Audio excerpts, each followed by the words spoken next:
ఓ నమో హిరణ్యకశిపాయ మహా ఒక్కసారి అనుకోండి. హరి నమో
ప్రహ్లాదుడు కలిసిన తర్వాత జరిగినదా?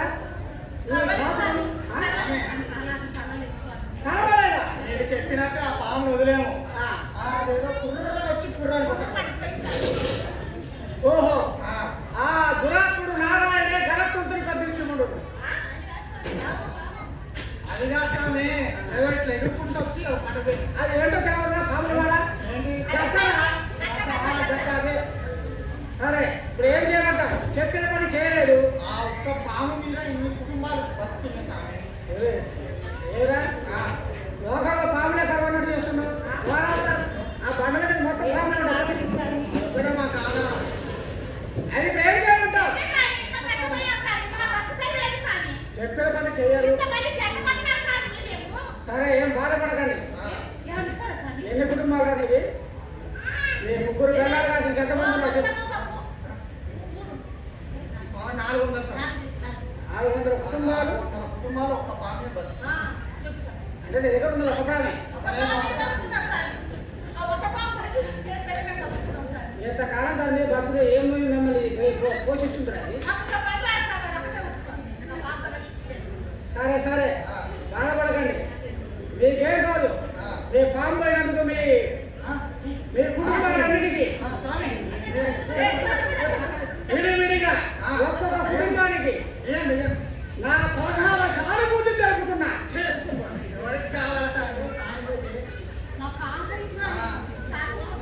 చెప్పని చేయకుండా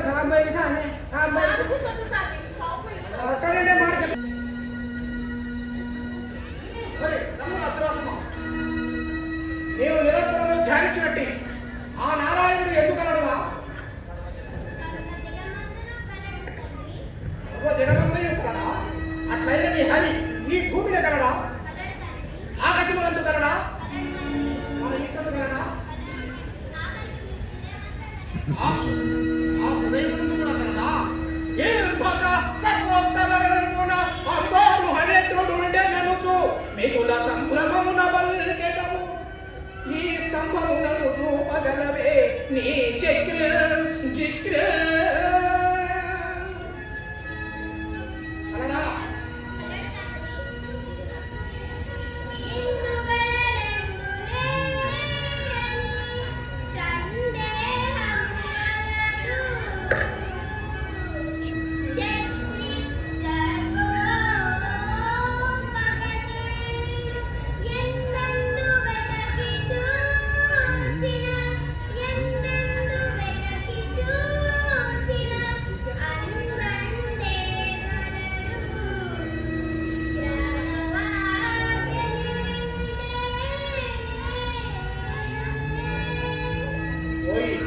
ఎంత దృఢ నిశ్చయముగా పలుకుతున్నావే. నీవు చెప్పినట్లుగా ఆ దురాత్ముడి స్తంభమునకున్నచో నీవు పితృలను తెచ్చుకున్నవాడవే లేకున్నా దుర్వ ఈ స్తంభమందునా తోయజాక్షుడము పడకయున్నా నీ శిరము 100 సకలములుగా కగొట్టెగా సత్వరముగా తెలుపు వాడేందు తలడు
నారాయణ